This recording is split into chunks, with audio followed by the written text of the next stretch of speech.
Magandang hapon. At kasama pa rin natin si Carl din. Si Carl, alam mo yung mga debate nung araw sa school, yung if there is an act which is morally right and legally wrong. Ito, nasa context na ito, itong sitwasyon na ito na a good person who has the heart of helping in the unearthing of the truth, ay ililik kay isang dokumento para sa ganun magkaroon ng pagkakataon na yung talagang katotohanan na ilalabas. Even at the expense of committing an offense against the secrecy of the bank. Siguro taong bayan ng mag-decide dan kung sino man ang naglabas niyan has done something which is right, although it is wrong. Ito naman kasing klase ng offense na ito yung tinatawag nating mala prohibita, na wala kang criminal intent, pero because you violated it, mali pa rin. Merong pa rin crime, but it's crime only because merong isang intention, purpose na dahilan kung bakit gagawin mong crime. Halimbawa, protectionan yung integrity ng bank deposit. Yun ang purpose niyan. Tapos, yung bank deposit naman, there's a difference between foreign account, which is absolutely confidential, at saka yung peso account na pwedeng pasukin ng impeachment court. Lumalabas naman na ito ay isang dollar account. Although nakalagay doon ay K, K, tapos may dollar. Siguro hindi kayo Congressman Banal, baka dumating sa kanya yung papel, kasi bakit pa siya pupunta doon to confirm?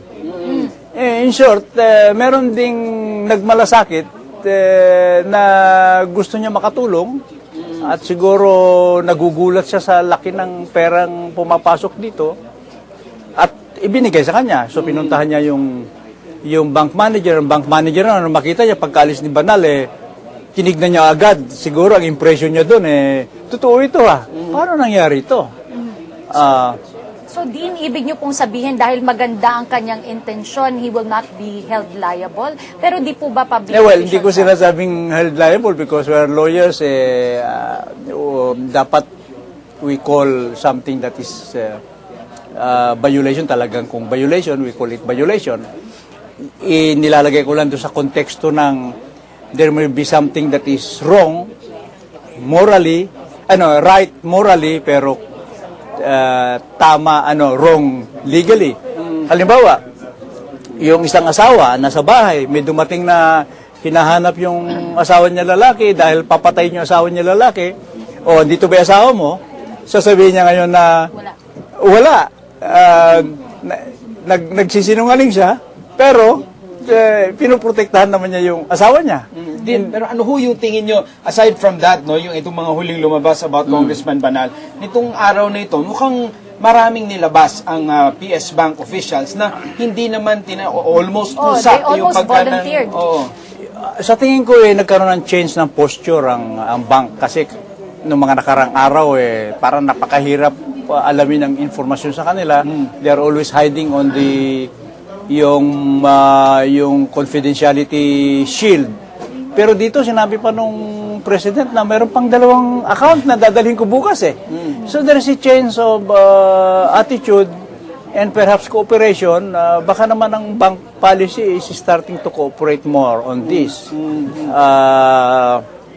At saka itong bank manager na lumalabas na itong mga sitwasyon na ito. So ito yung lang nagpapakita lang na yung katotohanan talaga maski itago mo lalabas Dean, kanina po kinwestiyon ng isa sa mga senator judges, I think it was Senator Regarda, tinanong niya kung pasok ba itong bank, ito yung mga nalaman yung natin. 2011. Yung 2011, kasi ang pinag-uusapan daw sa Article 2, dun sa SALN, ay hanggang 2010 lang. Pasok po ba pa rin ito? Hindi, yung mga cut-off lang yan pero sinasabi na ni Senator Judge Drillo, nagsimula ng 2010. Binuksan ng 2010, ando doon na yun. So, maaaring iklinos lang ng pero existing na noong 2010. But at the same time naman, importante rin na malaman natin na meron pa palang 17 million. Meron pa palang 8 million yata o 7 million. So, maski outside na nung impeachment, ang taong bayan ba will close their eyes? That's right. Yun ang gusto. Na sa isang, ito yung chief magistrate mo, na marami tinatago. Ano mo mga implication niya? Halimbawa, ito is going further. Yes. And di ba may decision ka that will affect the rate of exchange? And dahil ka palang peso. So, namin kang peso, baka mag-decide ako nito Kasi may biglang bumagsak ang halaga ng peso, yung pera kong halagang 1 million, baka magiging 900 million, 900,000 na lang. Ando dun yung interest, although this is not exactly a conflict of interest, pero kahit pa paano yung decision making mo is affected by your Clouded, interest. Clouded. Oo. Kay Carl, no, Cathy, ito posibleng ang hindi related, posibleng hindi kasama doon sa SALN, posibleng hindi kasama doon sa articles of impeachment. Para sa isang hindi abogado, gaano kabigat itong impormasyon narinig niyo ngayon? Mabigat po kasi yung punot-dulo po nito lahat, mapagkakatiwalaan ba natin si Chief Justice Corona? Yun po yung tanong po, whether it's legally or whatever, parang gusto nating malaman kung mapagkakatiwalaan siya. At sa tingin natin, may mga ebidensyang tulad ng ganito na hindi man directly related to the articles of impeachment, mas makakadagdag dun sa picture kung anong klaseng tao talaga si Chief Justice Corona, mabuti ba or hindi. Dina, kanina sa press briefing ng depensa, tila nililink na nila itong mga nalaman nating pera ni Chief Justice dun sa Basa Guidote check na na-obtain nila na 34 million noong 2001. Sa tingin mo ba magandang magandang Depensa. excuse ito, Well, depensa ito? kung alam ko yung history niya, halimbawa, yung meron tayong hint dyan, ang in-advance lang sa kanya yung summons di ba? So, out of the 34 million na binayaran ng City of Manila, in-advance lang. Yung sabihin, dapat mapunta sa heirs yun. So, kung yun ang magiging defense nila, maniningil na ngayon yung mga heirs, o baka naman dati nang sinisingil at hindi binibigay. Halimbawa, speculation lang. So, it's still, gaya na sinasabi ni Carl, affecting his character. Din matagal silang nagsasabi, ilalabas namin yung depensa namin at the proper time. Pero mukhang ngayong araw na ito, sabi ni Attorney Tranquil, ilalabas na namin dahil masyado kayong maraming iniisip or mag-isip na kayo. Is this, ano bang pinapakita nito sa iyo as far as strategy is concerned? Kasi nakita ko parang yung they were hanging on the legal defense like the fruit of the poisonous tree.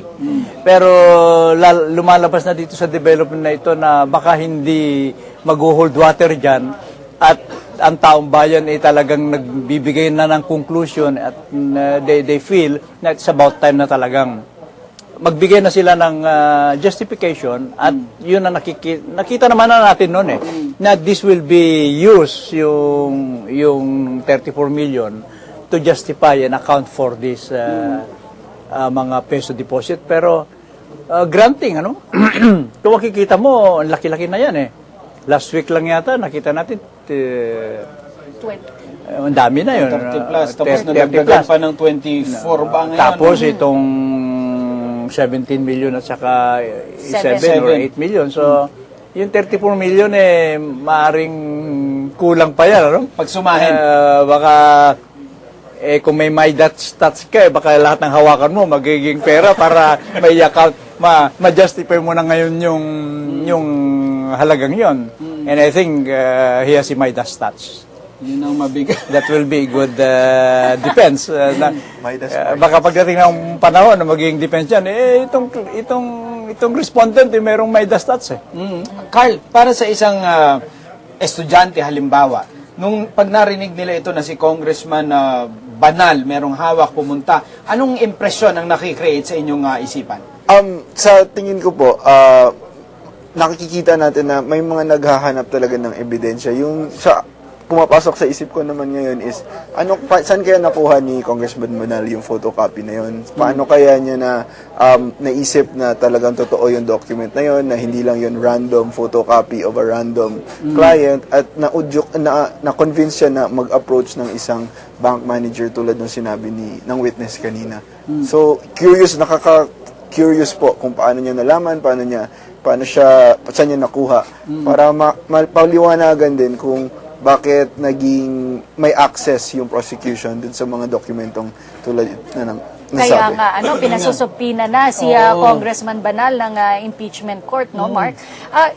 Last time po ay nagsalita itong si Congressman Umali naman na siyang umamin na pinanggalingan nitong mga dokumento. Si Sinabi Small niya yung small lady and he stood by it kahit na sinasabi niya hindi nakita itong small lady dun sa CCTV recording.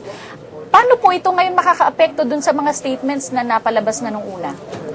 Well, depende dyan kung ano magiging kahinat na nitong totality ng evidence nila at kung nakikita nila na because of all these things, yung katotohanan ay nakita ng Senate judges, and they will look at it na as a blessing pa nga, no? So siguro they will be very lenient and kind with Congressman Umali. Okay.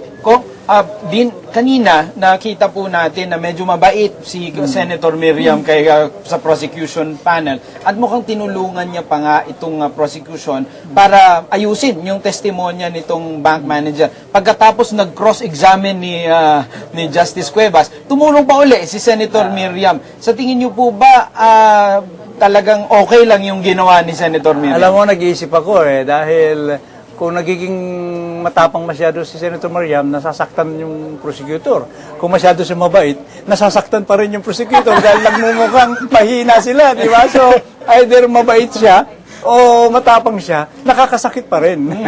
Pero sa tingin niyo po nakatulong yung ginawa ni Senadora Miriam? Nakatulong naman at alam ng mga prosecutor yung itinuturo niya. But we appreciate it sapagkat in the guise of teaching the prosecutors, ginawa na niya mismo. So nawala na yung masyadong pagtatalo. Palagay ko ang purpose ni Senator Miriam mawala na rin yung pagtatalo sapagkat kung siya nagsasalita, siyempre yung defense hindi na mag-object. Kanina din dun sa redirect examination ay nagkaroon ng pagtatalo itong si Justice Cuevas at itong prosecutor tungkol dito sa manner ng pagtatanong at nag-rule at tumayo itong si Senadora Santiago at tinanong niya si Senate President Enrile kung gagamitin ba yung narrow rule o open rule. Ano po ba yung dalawang yon para dun sa ating mga manonood na hindi nag-aral ng batas? Yung narrow yung yung narrow is the strict interpretation. Yun lang one way of saying it. Saka yung open is the liberal interpretation. Yun na rin ang sinasabi ng nakaraan. Magiging liberal ka ba, lenient ka ba, o magiging stricto ka ba? Is it narrow or open? It's banana saging. Banana sa balang lahat yun. Pero ito, ngayong araw na ito, in particular din lumalabas, marami ang impormasyon nanggagaling doon sa mga katanungan ng mga senator judges. Sa tingin niyo po ba ang ebidensyang ito matatanggap dahil parang ang depensa nag-set na sila ng kanilang ground na para questionin ang admissibility nitong mga ebidensyang lumalabas sa araw na ito? Ito naman kasing testigong ito, pagbabalik nila, it's because of the judges senator judges Kaya it will form part of the record. Kaya maganda naman ang ginawa ng private prosecution, na minarkahan yung mga, inadapt nila yung mga as evidence nila. Okay. Maraming salamat po, Dean Amado Valdez. Sana bumalik kayo uli mamaya para bigyan kami ng inyong brilliant analysis. Magbabalik po Siguro ang bukas na paglilitis. Okay. Ang dengue, mag-abakada, Aksyon Barangay kontra dengue. Hanapin at linisin sa tahanan at bakuran ang maaaring pamugaran ng lamok. Butasan ang mga lumang gulong o lagyan ng lupa. Takpan ang mga drum at timba. Palitan ang tubig ng klorera 2 beses sa 1 linggo. Alisin ang tubig sa paminggalan. Linisin ang mga lulod. Itapon ang mga bagay na maaaring pangitlugan ng lamok. Magpatingin sa health center kung may lagnat na ng 2 araw. Gawing dengue-free ang inyong barangay. Mag-Aksyon Barangay kontra dengue. Isang paalala mula sa inyong DOH.